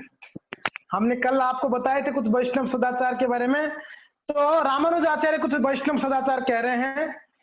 वैसे रामानुजाचार्य जब तक श्रीरंगम में रहे सारे वैष्णव को वैष्णव सदाचार ही सिखाया, फिर भी अंत में कुछ उपदेश लेना चाहते हैं। तो रामानुजाचार्य कहते हैं कि भगवान को एक बच्चा जैसे सेवा करनी चाहिए वैष्णवों को, सर्वप्रथम। और वैष्णवों को कभी भविष्य नहीं देखनी चाहिए। रामानुजाचार्य कहते हैं वैष्णवों को कभी भविष्य नहीं देखनी चाहिए। हम कभी कभी जाके एक एस्ट्रोलॉजर के पास हाथ दिखाते हैं, महात्मा जी थोड़ा बताइए मेरा क्या होने वाला है, कुंडली थोड़ा देख लो। अरे बाबा जब आप वैष्णव होते हैं, भगवान की शरण लेते हैं, गुरु की शरण लेते हैं, आपका कुंडली पूरा चेंज हो जाता है, पूरा अमंगल कुंडली मंगलमय हो जाता है। श्रील प्रभुपाद जी बोले हैं अगर कोई कीर्तन में ताली बजाता है उसकी हाथ की अमंगल रेखाएं चेंज होकर मंगलमय रेखा हो जाती है। हरि बोल। प्रभुपाद जी बोले हैं अगर कोई कीर्तन में सिर्फ ताली बजाता है उसकी सारे अमंगल रेखाएं क्या हो जाती है, मंगल रेखा हो जाती है, उसका जीवन पूरा परिवर्तन हो जाता है। तो वैष्णवों को अवश्य रक्षिवे कृष्ण इति विश्वास पालन, ये विश्वास होनी चाहिए कृष्ण है मेरे रक्षा करने के लिए, गुरुदेव है मुझे उद्धार करने के लिए, वैष्णव है मुझे उद्धार करने के लिए। एस्ट्रोलॉजी का क्या जरूरत है? प्रभुपाद ने कभी एस्ट्रोलॉजी नहीं किए हैं या एस्ट्रोलॉजी को ये रेफर किए हैं, कभी नहीं किए हैं। तो भरोसा अगर गुरु साधु शास्त्र भगवान के प्रति होगा तो आपको एस्ट्रोलॉजर के प्रति विश्वास नहीं होगी। अगर यहाँ पर विश्वास नहीं है तो वहां विश्वास रख रहे हैं हम लोग। कोई कोई लोग आके बोलते महात्मा जी हमारा हाथ देखो ना। एक बार तो ट्रेन में बिलवाड़ा से आ रहा था, एक जन बोले महात्मा जी हाथ देखो, बोला जी का लाओ, मैंने लिया हाथ, बोला तू मरने वाला है। वो डर गया, मरने वाला? बोला हाँ मरने वाला। क्या बात कर रहे हो महाराज, को शुभ शुभ बोलो। बोला तू मरने वाला है बेटा? बोला हाँ कब? बोले ये नहीं पता मगर तू मरने वाला है। बोलता अरे महाराज ये कौन सी बात है, ये तो मरने वाले सब मरने वाले। बोले बस यही तो सत्य है और क्या है, बाकी तो सब झूठ है, यही सत्य है, मरने वाला है तू। तो जीने के लिए कुछ उपाय कर रहा है कि नहीं कर रहा है तू? बोला नहीं महात्मा जी। बोले कि वो मेरे पास कार्ड था मंदिर का, दे दिया उसको, बोला कि ये एड्रेस में तेरे को बताऊंगा कैसे जीना है तेरे को। भविष्य देखनी नहीं चाहिए वैष्णवों को, ठीक है ना। विश्वास होनी चाहिए, अवश्य रक्षिवे कृष्ण इति विश्वास पालन, इतना विश्वास होनी चाहिए हमको कि कृष्ण हमको रक्षा करेंगे, हर स्थिति में रक्षा करेंगे, हर स्थिति में रक्षा करेंगे। इस संसार में विश्वास तोड़ने के लिए बहुत सारे साधन हैं। संसार में हमारे विश्वास तोड़ने के लिए बहुत सारे साधन हैं, मगर विश्वास को दृढ़ करने के लिए एक साधन बताओ जो आपके विश्वास को दृढ़ कर दे। टीवी, मोबाइल, न्यूज़पेपर, ये सब हमारा विश्वास को तोड़ने वाला है। सब हमारा विश्वास दृढ़ सिर्फ साधु संघ में होगा, सिर्फ आचार्यों की किताबों पढ़ के होगा। प्रभुपाद जी की इंस्ट्रक्शन को मान के हमारा जो है विश्वास बढ़ेगा। जो भक्त लोग प्रभुपाद जी की किताबों को अध्ययन करते हैं, प्रभुपाद जी की लेक्चरों को सुनते हैं, वो वैष्णव लोगों को देखो उनका जीवन कितना मंगलमय आनंदमय रहता है। जो नहीं करते हैं उनका जीवन हमेशा चैलेंज पूर्ण रहता है, हमेशा दुखमय जीवन रहता है उनका। विश्वास स्ट्रांग होनी चाहिए। मैं जो संस्था में ज्वाइन किया हूँ ये संस्था शुद्ध संस्था है। सर्वप्रथम संस्था के प्रति भी हम तो कभी कभी बाहर जाके बोलते अरे इस्कॉन वाले ऐसे ही है। मुझे बड़ा सोचने को आता है, इस्कॉन वाले ही इस्कॉन के बारे में ऐसे बोलते हैं तो समझ में नहीं आता है। अरे बाबा आप जिस प्लेट में खाते उसी प्लेट में छेद कर रहे हो। इस्कॉन ने आपका क्या बिगाड़ा है? अगर कहीं आपकी जीवन में कुछ कष्ट आई है तो इस्कॉन का आपका बिगाड़ा है, आप अपने कर्म को भुगत रहे हो। इस्कॉन ने क्या बिगाड़ा आपको, प्रभुपाद जी ने क्या बिगाड़ा, संत क्या बिगाड़े आपको, भागवत गीता क्या बिगाड़ा आपको? ये बेवकूफी होगा हम बाहर जाके ऐसे बोलना ये ऐसे ही है ये लोग सब।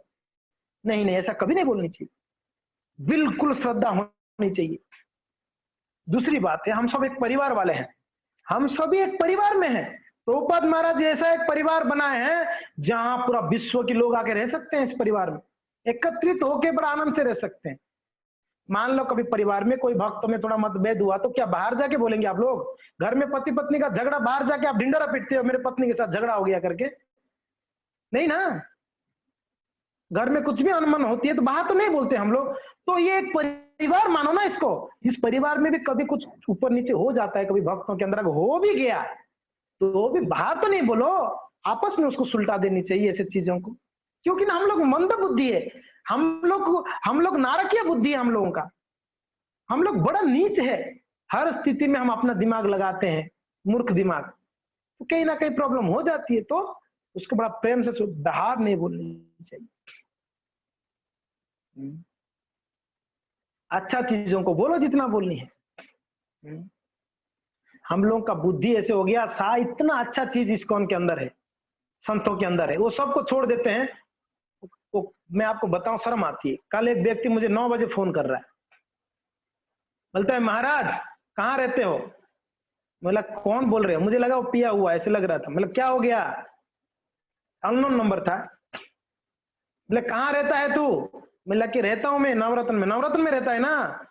रात को 12 बजे तक पुलिस आ रहा है तेरे पास। बोला अच्छा क्या हो गया? कुछ जरूरत है? प्रसाद प्रसाद कम हो गया क्या? बोलते तू मजाक कर रहा है मेरे साथ। वो गुस्सा हो गया, व्यक्ति पिया हुआ था मुझे लगता है। बोला क्या हो गया? तो उसने बोलने लगा अरे आप इसको बोले ऐसे ऐसे ऐसे ऐसे।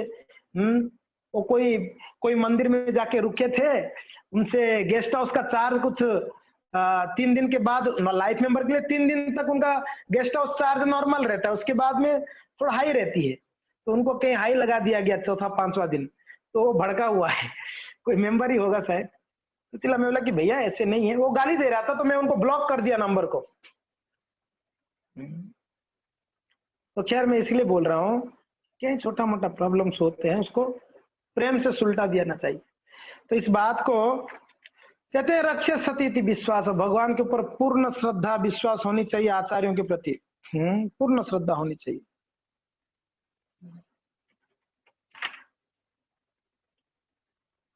फिर आगे कहते हैं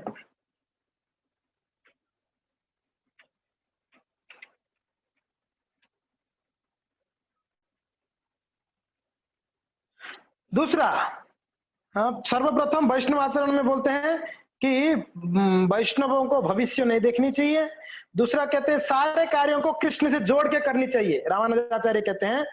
फिर कहते हैं कि खास करके जो गृहस्थ भक्त हैं उन लोगों के समय को सही इस्तेमाल कैसे करें, एंगेज कैसे रहें। क्योंकि ना खास करके आश्रम में रहने वाले भक्तों का एंगेजमेंट बहुत है, क्योंकि ना मंदिर में रहते हैं तो कहीं ना कहीं सेवा रहती है, मगर जब घर गृहस्थी में रहते हैं तो उनका कैसे एंगेजमेंट हो। तो आप लोग बोले कि प्रभु जी कम है क्या अभी एंगेजमेंट, आप और एंगेजमेंट देना चाहते हैं हम लोग को? ऑलरेडी परेशान है हम लोग, इतना एंगेजमेंट टाइम ही नहीं मिलता है भजन साधन के लिए, आप बोल रहे हो और एंगेजमेंट। क्या रामानुजाचार्य कुछ चीजें कहते हैं खास करके गृहस्थ भक्तों के लिए, ये ब्रह्मचारियों के लिए भी एक आदर्श है। कहते हैं सर्वप्रथम श्री भाष्य को समझने के लिए प्रयत्न करो, समझकर उसको प्रचार करो।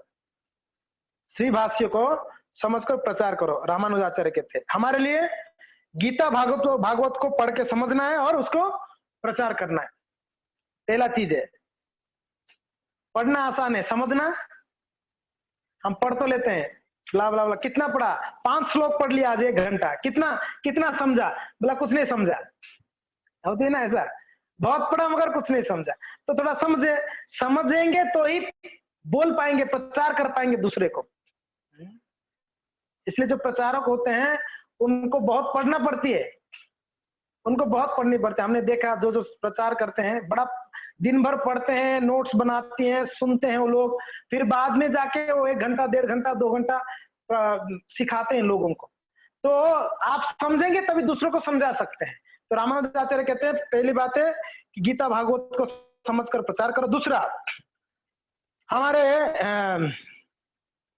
पास्ट आचार्यों का, पूर्ववर्ती आचार्यों का जो राइटिंग्स है उसको पढ़कर नोट्स करनी चाहिए। नोट्स, पॉइंट आउट, कौन सा मुख्य मुख्य पॉइंट्स है वो पॉइंट्स नोट डाउन करनी चाहिए। तीसरा, होली धाम को विजिट करनी चाहिए, पवित्र धामों को भ्रमण करनी चाहिए, धाम को। चौथा, मंदिर में आके मंदिर में सेवाओं का जिम्मेदारी लेना चाहिए। रामानुजाचार्य कहते हैं खास करके गृहस्थ भक्तों को मंदिर में आए रूटीन में आकर मंदिर का सेवाओं को जिम्मेदारी से ले। ऐसा नहीं प्रभु जी हम लोग कैसे, प्रभु जी ठीक है आऊंगा या आऊंगी तो कर लूंगी सेवा, ऐसा नहीं। प्रभु जी मेरा एक जिम्मेदारी दो, हर शुक्रवार को मेरा ये सेवा होगी या हर संडे को मेरा ये सेवा, एक जिम्मेदारी। जब जिम्मेदारी लेते हैं हम लोग तब हम बाउंड हो जाते हैं मंदिर आने के लिए, हमको आना ही पड़ेगा क्योंकि ना मेरा सेवा है वहां पर। तो जिम्मेदारी सेवा लेने के लिए प्रयत्न करिए। ऐसा मत देखिए बाहर के लोग ऐसे ही है जो कर्मी होते हैं, कभी आगे थोड़ा सेवा करके चले गए अलग है, मगर हम भक्त है, हमारा डेडिकेशन कैसे पता चलेगा हम कितना जिम्मेदारी लिया मंदिर में। जो भक्त जितना जिम्मेदारी मंदिर में लेते हैं वो उतना डेडिकेटेड माना जाएगा। तो हम मंदिर में जिम्मेदारी सेवाओं को लेनी चाहिए। और पूजा विधि के समय पर मंत्रों को बड़ा अच्छे से उच्चारण करो। रामानुजाचार्य के खैर श्री संप्रदाय में ना मंत्रों को बहुत बढ़िया से उच्चारण करते हैं, हम लोग का बड़ा डावाडोल है मंत्र। किसके ऊपर क्या बोलना चाहिए, किसके बाद क्या बोलना चाहिए, कुछ भी बोल देते हैं हम लोग। कुछ भी नहीं होता है तो हरे कृष्णा कृष्णा कृष्ण हरे हरे, हरे राम राम राम हरे हरे करके खत्म कर देते हैं। तो खैर चैतन्य महाप्रभु का कृपा है, महामंत्र को उच्चारण करते। पन खास करके जो पुजारी होते हैं, ब्राह्मण दीक्षित हैं, उन लोगों को मंत्रों को बड़ा शुद्ध तरीके से उसको लय से गाना सीखनी चाहिए, ऐसे रामानुजाचार्य का इच्छा था। और कहते हैं छठा नंबर कि अच्छे भक्तों की संगति में जाके उनसे हमेशा कुछ ना कुछ सीख के आना चाहिए। अच्छे भक्तों की संगति में जाके कुछ सीख के आने चाहिए, रामानुजाचार्य कहते हैं। अभी रामानुजाचार्य 3 प्रकार के लोगों के बारे में बोल रहे हैं। संसार में 3 प्रकार के लोग हैं। पहला अनुकूल, दूसरा प्रतिकूल, तीसरा अनुभय। अनुकूल, प्रतिकूल, अनुभय, 3 प्रकार के लोगों के बारे में रामानुजाचार्य कह रहे हैं। अनुकूल कौन है? जो भक्त भक्ति में प्रगति करने के लिए प्रयत्न कर रहा है वो अनुकूल भक्त है। जो भक्त भक्ति में प्रगति करने के लिए निरंतर प्रयत्न करता है वो अनुकूल भक्त है। प्रतिकूल कौन है? जो नास्तिक है, जो नास्तिक है वो प्रतिकूल भक्त है, प्रतिकूल व्यक्ति है। दूसरा अनुभय कौन है? अनुभय कौन है? अनुभय कौन है? जो भौतिकतावादी है, मेटेरियलिस्टिक, जो इंद्रियों भोग में हमेशा लिप्त रहता है। 3 प्रकार के लोगों के बारे में बोले, वापस बोलता हूं, अनुकूल, प्रतिकूल, अनुभय। अनुकूल यानी जो हमेशा भक्ति में प्रगति करने के लिए प्रयत्न करता रहता है वो भक्त अनुकूल भक्त है, उनका संग करना चाहिए। रामानुजाचार्य कहते हैं उनका संग करके उनसे सीखना चाहिए। दूसरा जो प्रतिकूल यानी नास्तिक है, वो भगवान को नहीं मानता है, बाकी बहुत कुछ करेगा, भगवान को नहीं मानेगा। तीसरा भौतिकतावादी, खास करके जो भोग विलास में लगा हुआ है, इंद्रिय भोगी, विषयासक्त व्यक्ति। अब ये 3 लोगों के साथ 3 प्रकार का व्यवहार बोलते हैं रामानुजाचार्य, अलग अलग व्यवहार, क्योंकि हम इस संसार में तीनों लोग से मिलते हैं, भक्त से भी मिलते हैं, प्रतिकूल वाले से भी मिलते हैं, अनुभव वाले से भी मिलते हैं। तो कैसे व्यवहार करें? कहते हैं जो अनुकूल है उनका संग करो, उनका एसोसिएशन करो, उनकी संगति में आके उनसे सीखो। प्रतिकूल वाले को हमेशा डरो, डरना चाहिए उनको देख के, अरे ये नास्तिक है। और अनुभव वाले को नेग्लेक्ट करो, ध्यान ही मत दो। समझ में आ रहा है? अनुकूल वाले का संग करो, प्रतिकूल वाले को डरो, अनुभव वाले को नेग्लेक्ट करो। 3 प्रकार का व्यवहार बोलते हैं। अंत में कहते हैं रामानुजाचार्य, कभी भी भौतिकतावादी व्यक्ति के सामने फिटलरिंग मत करो। फिटलरिंग यानी उनका चापलूसी मत करो। रामानुजाचार्य बोले इस बात को, कभी भी भौतिकता वाली व्यक्ति के सामने चापलूसी नहीं करनी चाहिए। वैष्णव को कुछ चाहिए, कुछ धन हो, मान सम्मान हो, उसके लिए चापलूसी कभी नहीं करनी चाहिए वैष्णव को। वैष्णव क्यों भौतिकता वाले के पास चापलूसी करे? हाँ, भक्त जो होते हैं भौतिकता वाली लोगों को उनकी धन, उनकी तन, उनकी मन को हमेशा कृष्ण की सेवा में एंगेज करने के लिए प्रयत्न करते हैं, मगर उनके पास में चापलूसी मत करो, फ्लिटरिंग मत करो। फ्लिटरिंग का अर्थ है हमारे नियमों को कभी भी उनके सामने क्या बोलते हैं उसको चेंज मत कर लो, कॉम्प्रोमाइज मत करो नियमों को। हम कभी कभी अगर कोई बहुत धन देता है कि मैं ₹1,00,000 दूंगा, मगर आप मंदिर में मेरे हिसाब से मंदिर बनाना पड़ेगा, मान लो कोई बोला आपको, हाँ बिल्कुल बिल्कुल आपके हिसाब से बनाएंगे, ये फिल्टरिंग होता है। ये क्यों फिल्टरिंग करे भाई? भगवान के लिए नहीं देंगे ना, ओ आचार्य जैसे चोरी करके बनाएंगे मंदिर। उन्होंने रंगनाथ जी का मंदिर कैसे बनाया? नहीं दे रहे थे तो उनका चापलूसी नहीं किया, उन्होंने जाके बोले नहीं देंगे, देखते हैं कैसे नहीं देंगे, तो बाद में लाके देना पड़ा उन लोग को। तो वैष्णवों को फिल्टरिंग कभी भी, हाँ ठीक है, कोई बोला कि अगर आप मैं इतना करोड़ रुपया दूंगा, आप मंदिर बनाओगे तो साईं बाबा का एक मूर्ति वहां रखना पड़ेगा आपको। हाँ चलेगा ना, रख देंगे ना साईं बाबा का मूर्ति, कोई दिक्कत नहीं। मान लो कोई 5 करोड़ दे रहा है, बोल रहा है मंदिर में साईं बाबा का इंस्टॉल करना पड़ेगा बाजू में, करेंगे या नहीं करेंगे? आप लोग क्या बोलते हैं, करना चाहिए कि नहीं करनी चाहिए? 5 करोड़ दे रहे हो, 5 करोड़ दे रहा है साईं बाबा का डीटी रखने के लिए बोल रहा है। 5 करोड़, ओहो हो, पता नहीं कितना समय लगेगा 5 करोड़ को इकट्ठा करने के लिए। नहीं, मंदिर हमारी इच्छा से नहीं बनती है, किसी की धन से मंदिर नहीं बनता है। भगवान जब चाहेंगे तब मंदिर बनती है, ध्यान रखिए इस बात को। मंदिर हमारे मेहनत से, हमारे शक्ति से, हमारा बुद्धि से कभी मंदिर नहीं बना सकते हम। ये एक दिन लिख लो आप लोग, मंदिर हमारे, मंदिर ही नहीं, कोई भी कार्य भगवान का हमारा बुद्धि शक्ति से नहीं कर सकते हम लोग। भगवान जब चाहेंगे, शुद्ध भक्त जब चाहेंगे तब होगा वो कार्य, वरना हम लोग अपना पूरा प्लान करने के बाद ही प्लान बिगड़ जाएगा। पूरा प्लान करने के बाद ही प्लान बिगड़ सकता है, अगर कृष्ण का इच्छा नहीं हो, शुद्ध भक्त का इच्छा नहीं हो। इसके लिए किसी के पास कोई चीज के लिए फ्लिटरिंग नहीं करना चाहिए। हाँ, प्रयास करनी चाहिए इस व्यक्ति कैसे कृष्ण के प्रति अट्रैक्ट हो, कृष्ण के शरण लो, इसके लिए प्रचार करें, मगर उनके सामने हम नियमों को नहीं तोड़नी चाहिए। हमारा जो नियम बनाया हुआ है कि मैं आपको 10 करोड़ रुपया दूंगा, आप मंगल आरती 8 बजे करो सुबह, हाँ चलेगा चलेगा, 10 करोड़ दे रहा है, करेंगे क्या हम लोग? नहीं, हमारा नियम है 4.5 में 4.5, तू 10 करोड़ किया 20 करोड़ दो। एक विदेशी महिला आई जगन्नाथपुरी में, विदेशी महिला आई, वो वहां का कुछ महारानी थी, कहीं लंदन से आई थी, बहुत धन लाके दी, कहीं रुपया दी थी, बहुत पहले की बात है, पंडों को दी, तो पंडित लोग सारे धन को रख दिए भगवान की सेवा में। विदेशियों को मंदिर में अलाउ नहीं है ना, जगन्नाथ मंदिर में एंट्री नहीं है, तो सोची मैं इतना धन दूंगी, इतना धन दूंगी, पंडों का मुंह बंद कर दूंगी और मंदिर में मुझे दर्शन हो जाएगा जगन्नाथ जी का। बहुत धन दी, पंडे लोगों ने धन ले लिए, उसको मंदिर में एंट्री नहीं दिए, हो गया तेरा काम, जा यहां से। बोले हमारा ये परंपरा, यहाँ पर विदेशियों को एंट्री नहीं है, उसको छोड़े नहीं।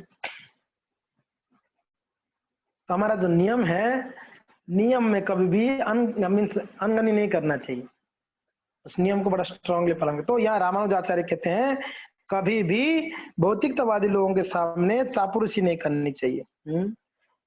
और रामानुजाचार्य उदाहरण देते हैं, भौतिकता वाले पास चापलूसी कर रहे हो तो महारानी भीख मांग रही है। रामानुजाचार्य कहते हैं महारानी भीख मांग रही है, द्वार द्वार भूलकर घूमकर महारानी भीख मांग रही है, अच्छा लगता है क्या? राजा की पत्नी द्वार द्वार घूमकर भीख मांग रही है, तो ऐसे ही हो गया ना। कल या परसों बताए थे ना महाराज का अर्थ क्या है, साधुओं को महाराज कहते हैं, और महाराज का अर्थ क्या है? भगवान का सेवक है, महाराज है, राजा के भी राजा है, तो फ्लिटरिंग नहीं करनी चाहिए, इस बात को कहते हैं। खैर ये अंतिम कुछ उपदेश है रामानुजाचार्य की, रिक्वेस्ट करते हुए सबको माफी मांगे। और 3 दिन हो गया था रामानुजाचार्य को, और रामानुजाचार्य भगवान श्री रंगनाथ जी को अपने स्मरण करते हुए सारे वैष्णव लोग कीर्तन कर रहे थे। और रामानुजाचार्य अपने उस समय लगभग 120 साल हो गया था, 120 साल की उम्र पर श्रीपाद रामानुजाचार्य ने कई सारे रामानुजाचार्य अपने जीवन में कुछ ग्रंथ लिखे हैं, कुछ ग्रंथ है, और रामानुजाचार्य के जीवन के बारे में कुछ ग्रंथ है, उन्होंने कुछ ग्रंथ लिखा है। तो ये ग्रंथ क्या क्या है, उनका जीवनी किस ग्रंथ में लिखा हुआ है, कौन सी साल वो शरीर छोड़े, कैसे परिस्थिति में शरीर छोड़े, ये सारा हम कल सुनेंगे। आपको कल आना पड़ेगा, थोड़ा समय हो गई है, तो कल आके हम इसको सुनेंगे।